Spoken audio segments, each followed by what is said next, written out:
Hello YouTube, this is Brian Jr. 91. Welcome to another Story Mode Wednesday. I'm gonna tell you guys a story while you see me doing the gameplay, where you see gameplay footage of this game while I'm playing it. I got this idea from one of my good buddies of mine named Alex. He told me, instead of just sitting there talking about the story mode or having people watch about story mode for Story Mode Wednesday, I should tell some stories, either some funny stories, some sad stories. So I'm gonna play Resident Evil 6. Actually, this is the first time I've actually played Resident Evil 6. I actually did not get to play because I went to basic, so it's been out for a couple months. I'm not gonna do a first thought on Resident Evil 6 because it's very shitty. I was trying to figure out the controls and stuff like that, the aim, jump, try to teabag people, which I'm pretty pissed you can't teabag stuff in this. Think these things got But to as Chris I and was saying, Jessica? I'm gonna give a story or two. I hope not. Something funny, sad. Hey, So I hope you guys enjoy one's this. saying First Chris I'm is gonna tell dead. some stories. Actually, second time I'm gonna Alright. tell some stories. I told Then some let's stories find about him in already. basic, but first I'm gonna tell stories out of basic, some funny ass stories. My first one is, for some people who don't know, I am 21, so when I say I'm a manager or I did this and this, don't think I'm like 45 and I'm playing video games. you hear that? But 2 years back, I was a manager at KFC, so when I I'll was check about it out. 19 years old, 19, 20.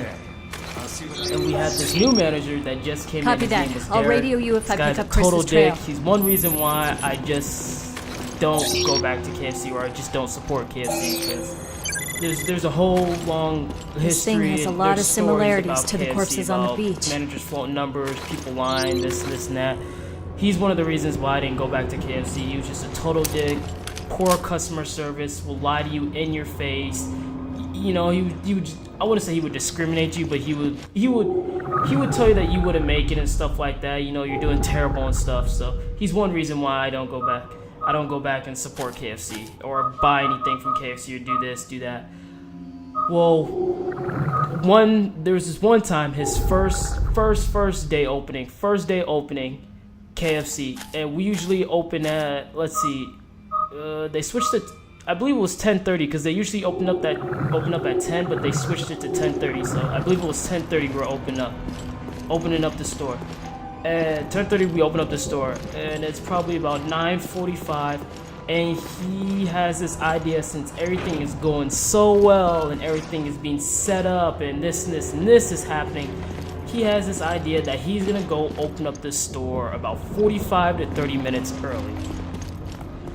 So within that 45 to 30 minutes, I would say probably 15 minutes in, 10 o'clock, because we just changed the store time, so there's still people coming at 10 and stuff like that, a little bit early, trying to get some chicken, and we have to tell them, like, oh, we changed the store time. Well, like I said, he decided to open it up early.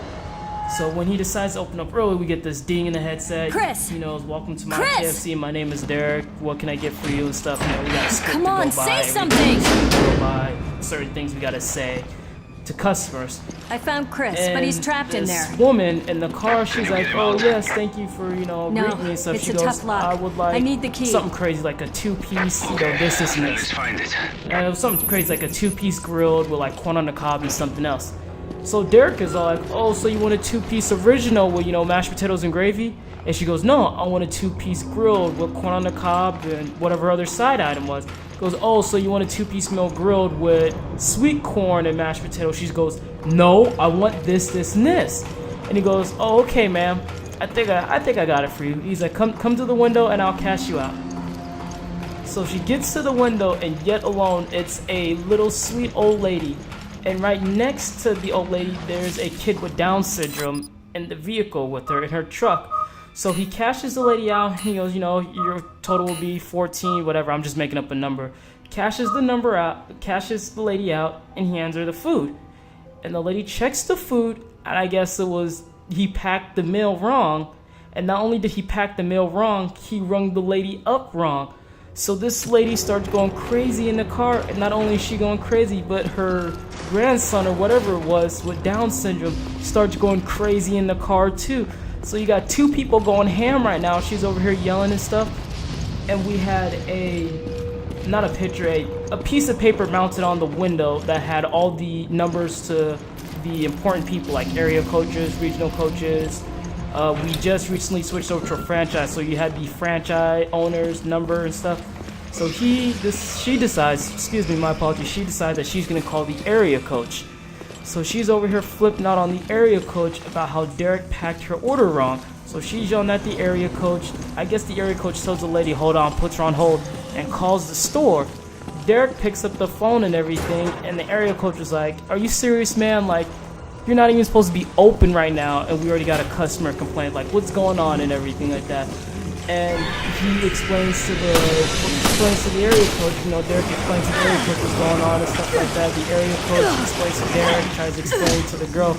And basically it just ends up that the old lady's yelling, the kid with Down syndrome's yelling, the area coach is yelling, the new manager's yelling. So there's everybody yelling at each other over the phone, through the window and stuff like that. So it basically ended with the old lady just, fine, just give me the food, you fucking faggot. And she just peels off. And we all were laughing, and not only were us, the employees and the other managers in KFC laughing, there was employees from Subway, Starbucks, and Little Caesars, I believe, outside doing their stuff, getting ready to open up their store, and they're laughing at him. So we were just sitting there laughing at him for a good like 10 minutes, like, this nigga, I probably shouldn't have said that, but this fool just got called a fucking faggot by a sweet old lady while she has a kid with Down syndrome in the car and stuff like that. Like, we were rolling, tears were coming out our eyes and stuff. It was very, very, very funny, very, very funny story. I guess my second story I should tell you, because this is probably a 15-minute long video. Another one I'll tell another one from Basic. There was this one night we're in Basic and we're in Missouri, and real bad weather. We actually had a tornado warning, so we all had to go to a certain area and watch out for tornadoes. And basically, once the tornado warning was over, we had to go back upstairs to our barracks. Well, we had one of our drill sergeants. He was gone for 2 weeks. He was doing some extra training, trying to better his career. And he comes back, and it's probably like his second or third day back, and he has to run and watch over us, all the privates. And there's 170 of us that night. Well, what happens is he tells us we could go back to bed. You know, the warning and everything's over, so we're all in our bunks. And instead of going to sleep, we're in our bay acting a fool. And we're doing stuff that is a big no-no. Like, we're running around hitting people with pillows, screaming. We actually pushed some guy's bunk into the latrine, like full on, unlocked his wheels, and moved his bunk into the latrine. People were going around slapping people and stuff like that, screaming. We flipped some dude's bunk. That guy was so mad when we flipped his bunk. We flipped some guy's bunk. We had one dude running around. For some reason, he was running and jumping and farting on this guy. I have no idea why. We had another private. He pulled down his pants, and I guess he didn't wipe his ass or something like that. And he pulled down his pants and he jumped right on this guy's chest. And he's like, "Oh, you like that Dinkleberry?" Which was very funny, but some of you guys might find it gross. While we're all acting a fool, and we're far away from where the drill sergeants are usually supposed to be at night. Well, we didn't realize that our drill sergeant was on the floor above us outside in the hall because one of the other platoons got in trouble, and he's over there talking to the platoons outside of the hall about something, and I guess he heard us downstairs. So we're all acting a fool. We're pushing this guy's bunk back. We push it, we lock it back. You know, people are still screaming and hitting each other with pillows. The next thing you know, we hear the fucking door open. What the fuck is going on? And everybody's just, oh shit, like it's dead silent for 5 seconds, and you just hear "at ease," and "at ease" is a proper command that you would give a NCO officer that walks in the room. Well, quiet for 5 seconds, and all I hear is "at ease," and the drill sergeant, he's like, what the fuck is going on? He's like, "Fire guard, what the fuck is going on?" Because I explained to you guys in one of the videos with Fire Guard, what the fuck is going on? I could fucking hear you guys upstairs and everything. I think you guys supposed to be fucking sleeping and shit. You guys gotta fucking early door tomorrow. And those of us, like me and 10 other privates that were close to our bunks, we jumped right into our bunks and put the covers right over our face like we were sleeping. We're like, oh shit, we are not looking to get smoked right now.